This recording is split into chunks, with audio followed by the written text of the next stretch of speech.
Boa noite, a graça e a paz de Cristo Jesus, amém? Você que está aí na sua casa, vai estar participando do culto com a gente aqui. Eu quero agradecer a Deus por tudo que Ele tem feito, por tudo que Ele faz em nossas vidas. Eu quero ler o primeiro verso de Salmo número 27. O verso primeiro de Salmo 27. Enquanto projeta ali na parede, nós devemos estar aqui com uns 70 graus mais ou menos aqui, orando para que o ar condicionado possa chegar o mais rápido possível, para quando a gente retornar, a gente já está aqui com um templo mais aconchegante para vocês. Vamos ler? O Senhor é a minha luz e a minha salvação, a quem temerei? O Senhor é a força da minha vida, de quem me recearei? Nessa versão aqui diz assim: o Senhor é a minha salvação e a minha luz, a quem será capaz de me assustar? O Senhor é a minha força, a minha vida, de quem eu poderei ter medo?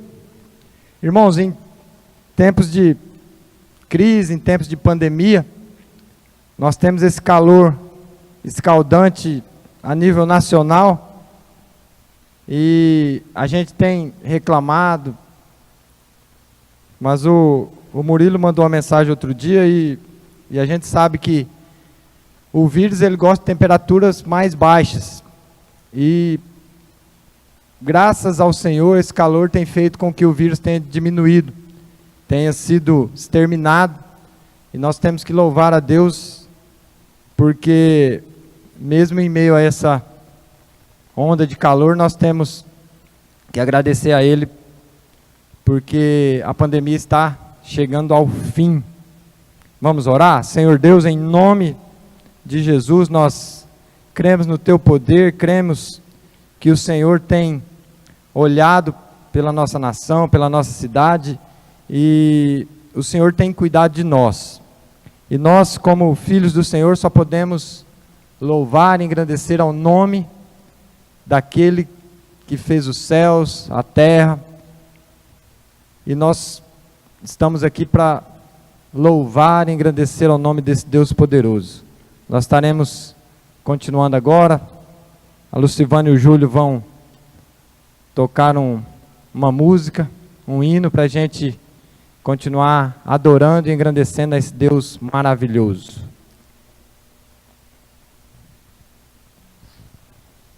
Amém. Amém. Assim como foi dito, né? Apesar de todo o calor, nós sabemos que existe um propósito em todas as coisas. Tudo aquilo que o Senhor faz é perfeito. E existe um propósito. Nós cremos que existe um propósito, né? E que você possa se alegrar aí na tua casa, onde você está, neste momento com o Senhor, né? Esperando nele, porque Ele é o nosso socorro e a nossa fortaleza. Eu olho para os montes e digo, de onde virá o meu socorro? O meu socorro vem do Senhor que criou os céus e a terra. Que você nunca se esqueça que tudo está no controle das mãos do nosso Deus.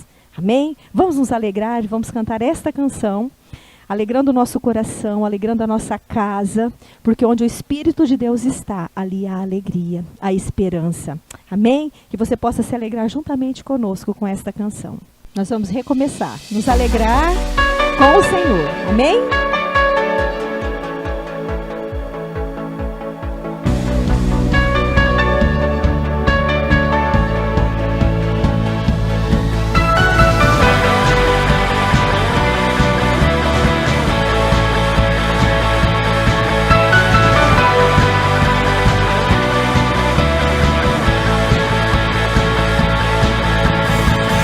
Que esperam em ti, Senhor, como águias voarão. esperam em ti, Senhor, confundidos não serão. Os que esperam em ti, Senhor, como águias voarão. Os que esperam em ti, Senhor, confundidos não serão.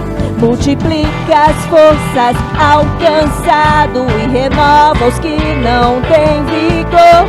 Não temerão os que esperam nele, torre forte é o nome do Senhor. Oh, te adoro, Deus, Rei de toda a terra, Jesus, sou teu. És meu fôlego de vida, fonte eterna de alegria.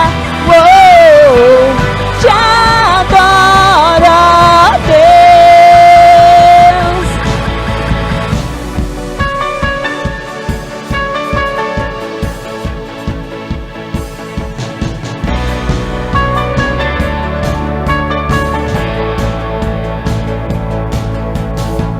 Os que esperam em ti, Senhor, como águias voarão.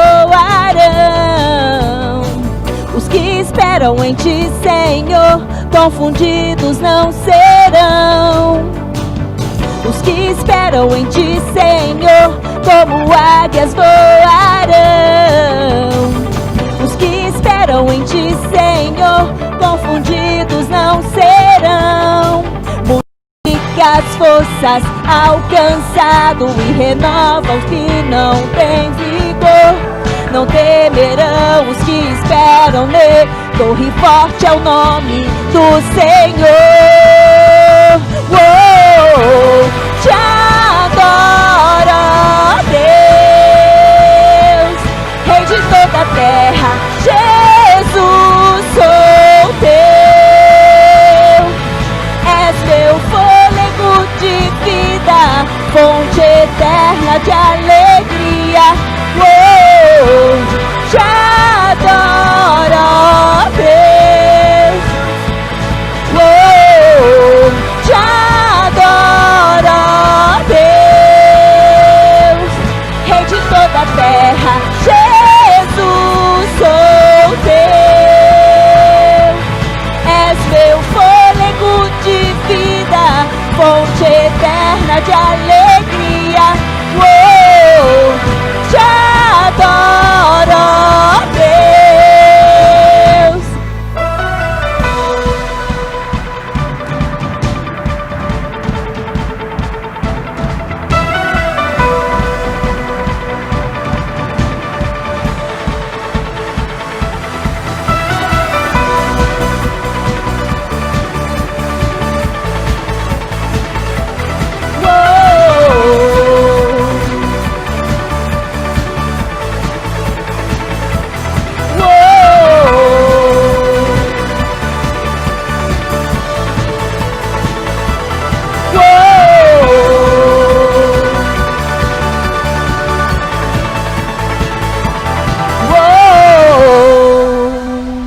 Aleluia, nós te adoramos, Senhor. Nós engrandecemos o teu nome e esperamos no Senhor em todo o tempo nas nossas vidas. Louvado e engrandecido seja o teu nome sempre. Amém. Glória a Deus. Glória a Deus. Irmão Murilo.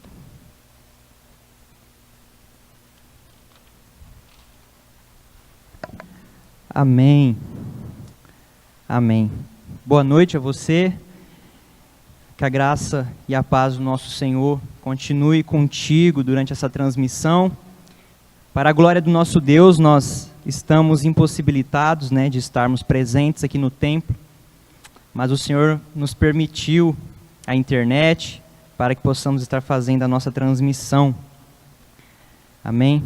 Eu queria que você, aí da sua casa com a sua Bíblia, abrisse comigo Êxodo, capítulo 20, nós estaremos lendo o verso de número 4. Êxodo 24. Você pode estar acompanhando na projeção também. Amém? Irmãos, Qual que era o contexto aqui desta passagem? O que estava acontecendo aqui? O Senhor, Ele revelou o plano da sua redenção para a humanidade a partir da queda de Adão e Eva. E desde então Ele decide escolher um povo para Ele. E este povo seria um instrumento pelo qual Deus revelaria o Messias, que viria da descendência da mulher. E Ele começa lá em Abraão, com seus descendentes. Tem aquele período que o povo é escravizado pelo Egito. Depois de muitos séculos, o Senhor os livra das mãos do Egito. E momentos após essa saída do Egito, o Senhor, Ele decide estabelecer uma aliança com este povo, que é a aliança da sua lei, uma aliança chamada aliança mosaica. Então, o Pentateuco, os 5 primeiros livros da Bíblia, ele nos mostram como que Deus configurou a história a partir desta aliança para o cumprimento da sua promessa de enviar o Senhor Jesus para redimir toda a criação. E a partir da segunda metade aqui do livro de Êxodo, o Senhor, Ele revela ao povo a sua lei por intermédio de Moisés. Por serem um povo de Deus, um povo escolhido, um povo chamado por Deus, para serem um povo que viviam para a glória dEle, para o cumprimento das promessas dEle, aquele povo deveria então, irmão, andar dentro dos padrões estabelecidos pelo próprio Deus. Então, através da vida de Moisés, através da forma com que o Senhor se relacionava com Moisés, o Senhor revela a sua lei e estabelece uma aliança que é a aliança mosaica ou uma aliança do Sinai. E dentro da teologia, de maneira didática, a gente pode dividir essa aliança mosaica em 3 partes. Existiam ali, irmão, passaram a existir a partir da segunda metade do livro de Êxodo, e se conclui ao final de Deuteronômio, 3 níveis de leis que o Senhor revelou para o seu povo. Ao todo, considerando todas essas leis, para vocês terem uma ideia de quantas são, se você já leu o livro de Êxodo, Levítico, Números, Deuteronômio, são mais de 600 leis organizadas em uma ordem cerimonial, em uma ordem civil e uma ordem moral. As leis de ordem cerimoniais eram aquelas leis sobre os rituais de crucificação, sobre as datas comemorativas que Israel deveria comemorar, como por exemplo a Páscoa judaica, era uma lei cerimonial. As leis civis, o livro de Levíticos, tem muitas dessas leis, Números também, a segunda parte de Êxodo. Essa lei civil era a lei que o povo de Israel, como uma sociedade, como uma nação geográfica, precisava cumprir para conseguirem viver como uma sociedade. Nós aqui no Brasil, como um país, nós temos as nossas leis também, para que nós possamos, como uma sociedade, viver em harmonia. Leis essas, por exemplo, a lei do apedrejamento para determinados pecados. Se fez isso, tem que ser apedrejado até a morte. Essa era uma lei civil. E além dessas leis de ordem cerimonial, civil, Deus também revela a sua lei de ordem moral. São leis que diretamente ali, vão revelar o caráter santo de Deus, a moral de Deus. E essas leis, elas são apresentadas para nós aqui no longo do capítulo 20 do livro de Êxodo. Os chamados 10 mandamentos, são 10 ordenâncias, em que nós possamos aprender e a ver e contemplar o caráter santo de Deus. E hoje eu quero conversar com vocês a respeito do segundo mandamento entre os 10 mandamentos aqui do capítulo 20, que está no verso de número 4. O texto vai dizer: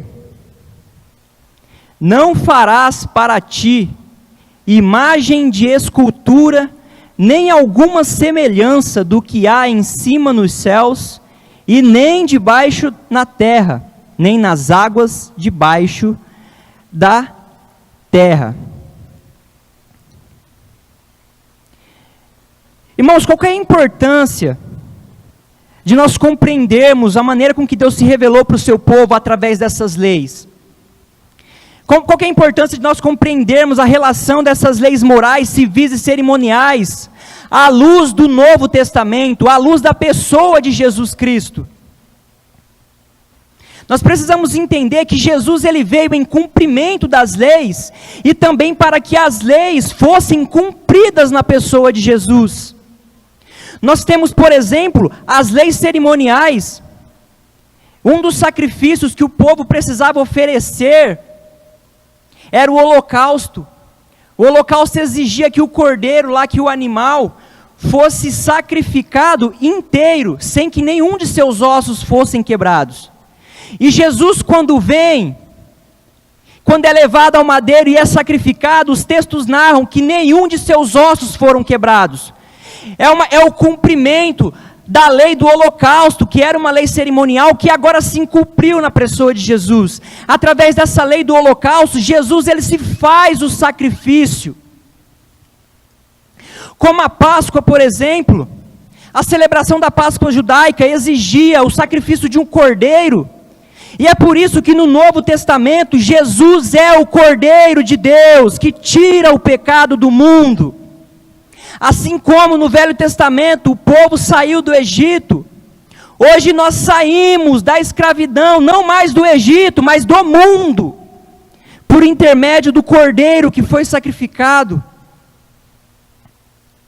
Nós temos as leis civis, que revelam como que Deus desejava organizar a sua sociedade em santidade, que revelam o caráter santo de Deus e como Ele lidava com aqueles que pecavam. Tão severas eram as leis, irmãos, para que nós possamos entender quão Deus se ira com aqueles que pecam, com aqueles que se desviam dos seus caminhos. E as leis morais veio para revelar quem Deus é de fato.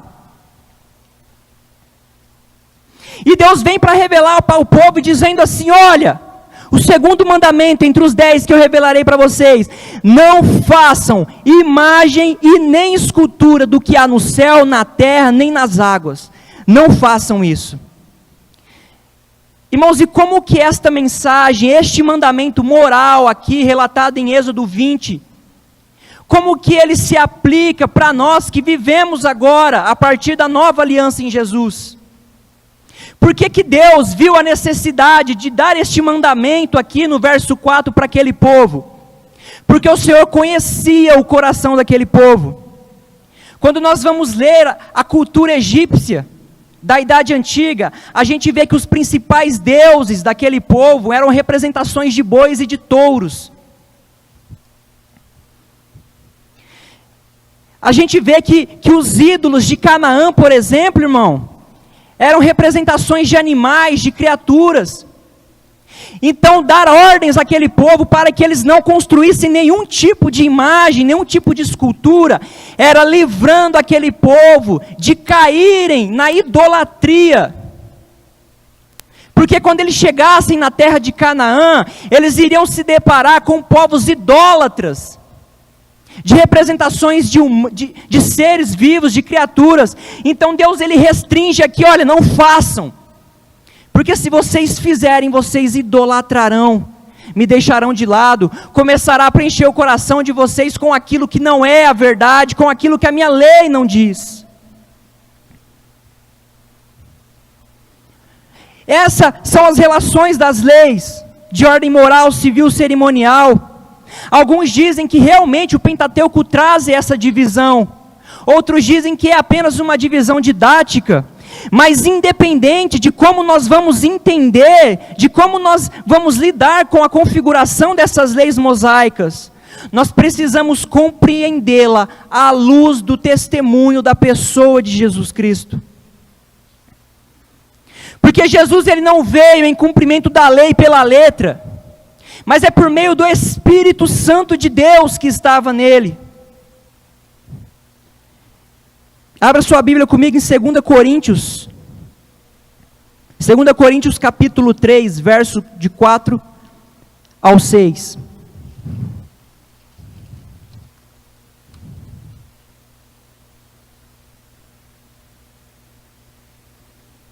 Vamos ler. E é por tal Cristo que temos tal confiança em Deus. Não que sejamos capazes por nós de pensar alguma coisa como de nós mesmos, mas a nossa capacidade vem de Deus. E o versículo 6. Este Deus também nos capacitou para sermos ministros de um novo pacto ou de uma nova aliança. Não da letra, ou seja, não é mais da lei, da letra revelada por Moisés, mas é por meio do Espírito, porque a letra mata, mas é o Espírito que traz vida. Então, irmão, nós, à luz do Novo Testamento, não somos mais subjugados por esta velha aliança revelada ali através de Moisés, mas através do testemunho da pessoa de Jesus, que fez conosco uma nova aliança, não mais por aquela letra, mas por meio do seu Espírito. Porque a letra vai dizer que mata, e mata mesmo, porque ela vai mostrar para nós que nós somos pecadores, irmãos. A letra vai matar, irmão, porque não é o sacrifício de animal que a lei exigia que vai nos justificar diante de Deus. Então não adianta eu cumprir mandamento pela letra da lei, porque se eu me achego a Deus, eu sou consumido imediatamente pela santidade dele. Porque quem me torna justo diante de Deus é o sacrifício de Jesus, é o intermédio de Jesus pela minha vida. É por isso que agora eu tenho a possibilidade de me aproximar de Deus, por intermédio do sacrifício de Cristo. Se nós formos olhar os mandamentos, e presta atenção para você entender o que eu quero dizer. Se nós formos olhar este segundo mandamento, pela letra, a gente vai ver que no capítulo 32 aqui de Êxodo, em um determinado momento, o povo de Israel se corrompe. Moisés sobe no monte para falar com Deus, demora muito. O povo constrói um bezerro de ouro e começa a adorar o bezerro de ouro. Imediatamente o Senhor se ira e manda Moisés voltar, porque o povo havia se corrompido. Olha só a necessidade desta lei para aquele povo. Como eu já disse, o Egito tinha deuses representados pela figura de touros, e aquele povo tinha passado séculos no Egito, então eles traziam esta cultura egípcia dentro de si, e na primeira oportunidade que tiveram, eles levantam um bezerro de ouro e começam a adorar. Eles se corromperam. E para você entender como nós não podemos olhar para este texto à luz da lei, pela letra somente, vou te fazer uma pergunta. Você já construiu um bezerro de ouro? Certamente não construiu. Então, à luz da letra, nesse sentido, nós nunca pecamos. Olha só, o texto está dizendo, não faça para você imagem, nem imagem alguma do que há no céu. Meu irmão, você já fez algum desenho na sua vida? Você desenha hoje? À luz da letra pela lei, desenhar é pecado, irmão. Já tivemos brinquedos, boizinhos, já tive muito. À luz da letra, pela lei, é pecado, irmão, porque é uma escultura do que há no céu, do que há na terra. Fotografias, por exemplo, são imagens do que há no céu, do que há na terra, do que há debaixo das águas. Então, à luz da letra, nós estamos em pecado por estarmos fazendo estas coisas. Mas a aplicação destes princípios da lei moral de Deus, à luz da nova aliança pelo Espírito, não mais pela letra, fará uma pergunta para mim e para você. Pela letra, então, tudo seria pecado, mas pelo Espírito há uma pergunta: o que temos feito de ídolos em nossas vidas? O que tem tomado o lugar que deveria ser de Deus e somente por intermédio de Jesus? Quais têm sido, irmãos, de maneiras figurativas, os bezerros de ouro que temos levantado e temos debruçado o nosso coração, a nossa vida neles?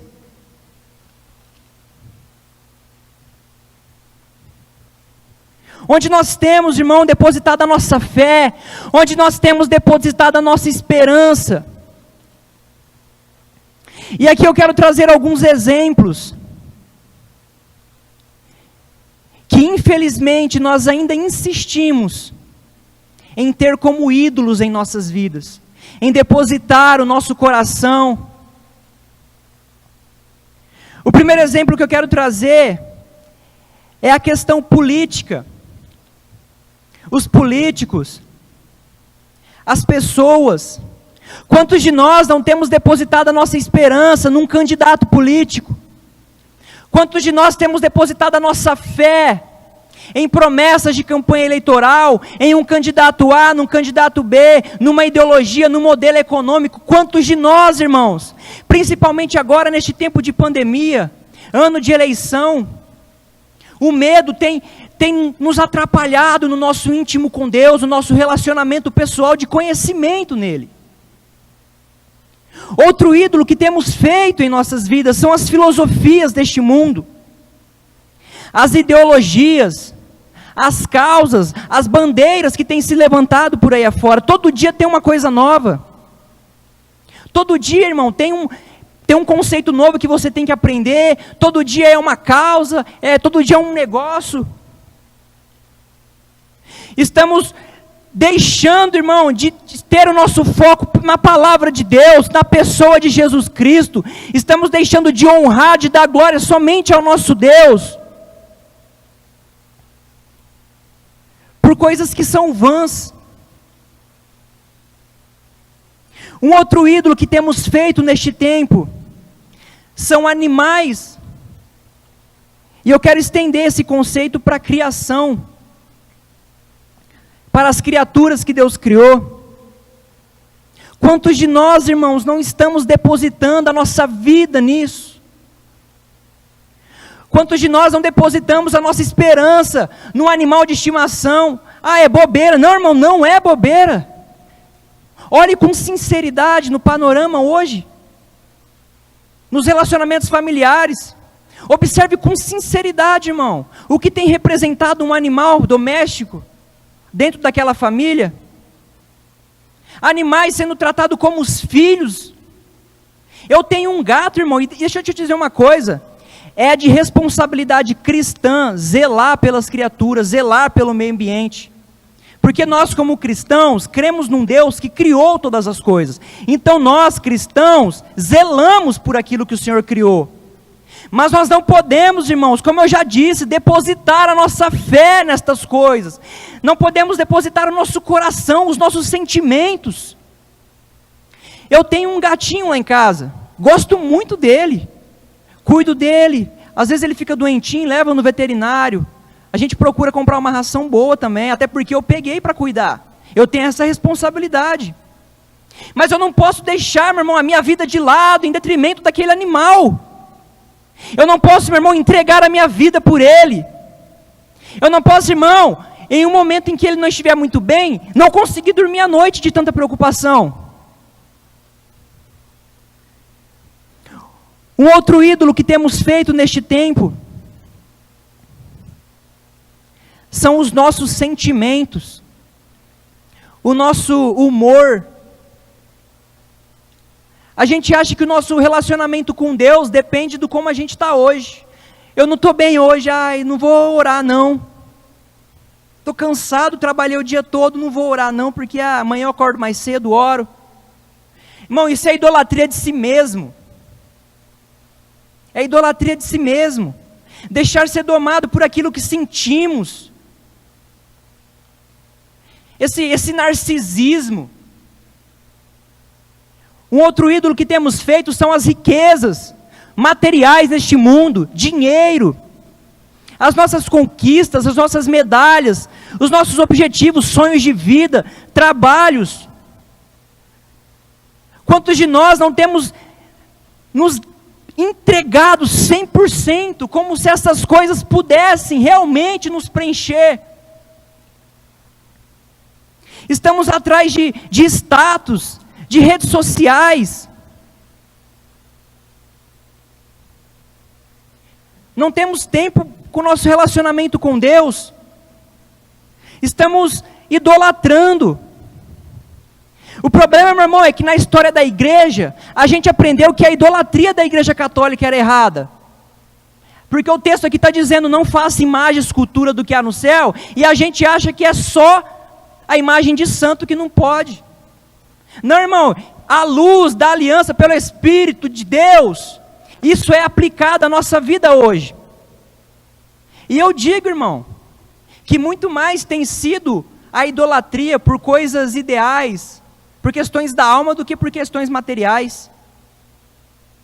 Como os sentimentos, os movimentos, as ideologias desse mundo, têm sido muito mais idolatradas do que as imagens lá da igreja católica. Todas essas coisas têm tomado o lugar de Deus em nossas vidas. Precisamos entender o segundo mandamento aqui em Êxodo, além, como eu já disse, das imagens, além das crenças, como algo além das superstições, para que possamos de fato desfrutar da intimidade com Deus, do relacionamento com Deus, possibilitado pelo sacrifício de Jesus. Antes a lei trazia a morte, mas agora, pelo sacrifício de Cristo, nós temos a vida, a possibilidade de um relacionamento íntimo e pessoal com Deus. Queria pedir para o Alexandre abrir Mateus 22, 36.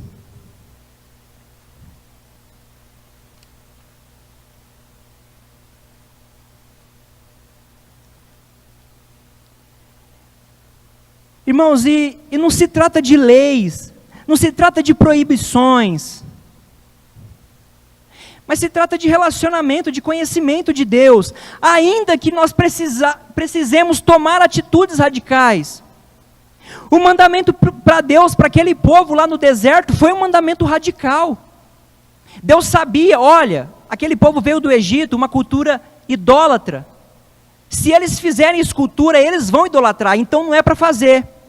Quais atitudes radicais em nossas vidas nós não estamos precisando tomar para voltarmos à adoração, a uma entrega, a um relacionamento, a uma esperança focada e destinada somente em Deus? Redes sociais. Meu irmão, uma vez eu descobri que no Instagram tem um gerenciador de atividade lá que mostra quantas horas por dia você fica no Instagram. E aí eu descobri, fui ver, meu irmão, misericórdia. Mas é muito tempo que a gente deposita nestas coisas. Não dá. É uma atitude radical que eu preciso ter na minha vida. E qual é a sua atitude radical, se preciso for, que você precisa fazer para que não caia no pecado da idolatria, seja ela de qual ordem for, material, espiritual, supersticiosa?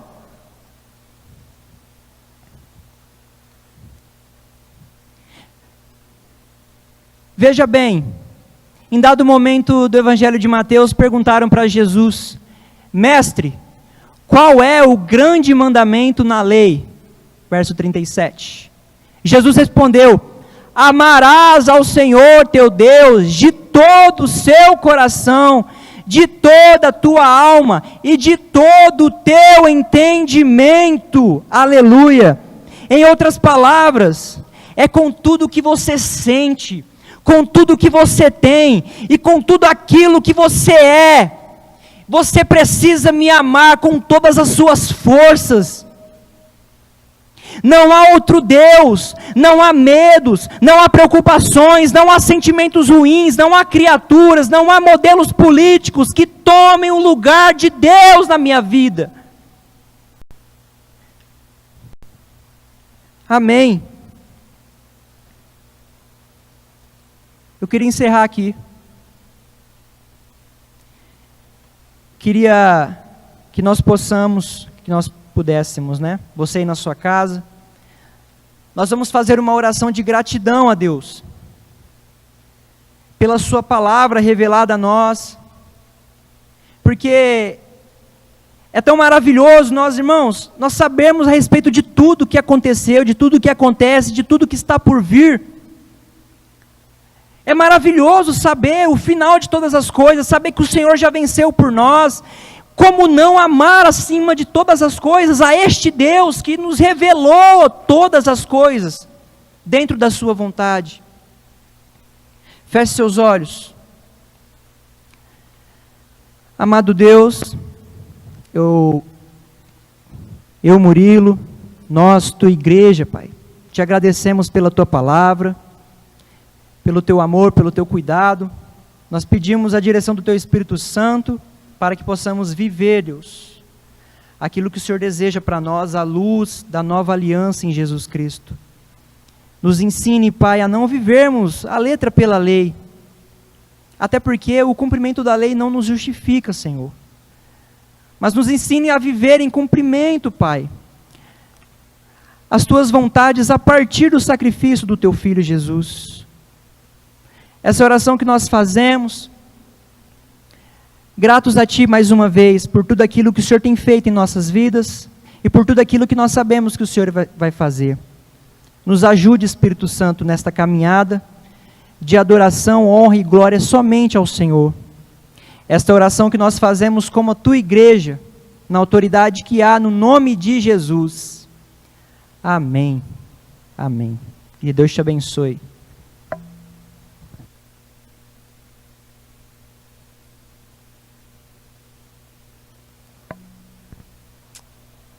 Amém.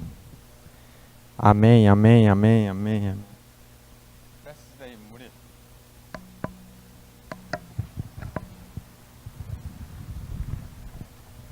Oi. Amém, glória a Deus. Que nós possamos ter a certeza de que Deus é o único que deve ser exaltado e glorificado através das nossas vidas, assim como o Murilo acabou de nos ensinar, acabou de nos mostrar a revelação de Deus para cada ser humano.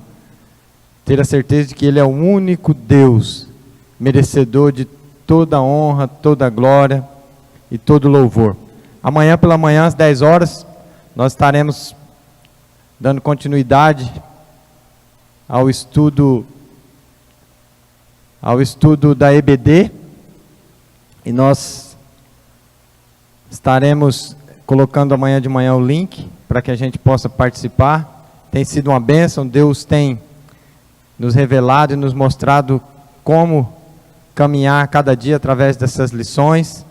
Amanhã também será o primeiro domingo do mês de outubro, e nós teremos ceia do Senhor logo mais à noite. O pastor está confirmando ali.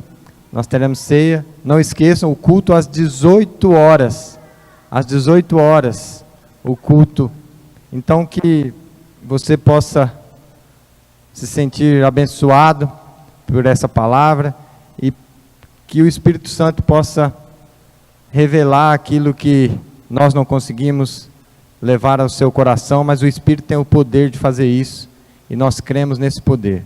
Vamos orar encerrando. Senhor Deus, Pai maravilhoso, obrigado pela vida do Júlio, da Lucivânia, do Murilo, e que possamos, ó Deus, ter a certeza de que é o Senhor, é o Deus poderoso que deve ser adorado, Pai. Obrigado por cada um que pôde participar desse momento, pôde ter participado junto conosco, e nós rendemos graças ao Teu santo nome. Louvado seja o Senhor. Muito obrigado, Deus, por mais um dia de vida. Amém. Amém. Glória a Deus.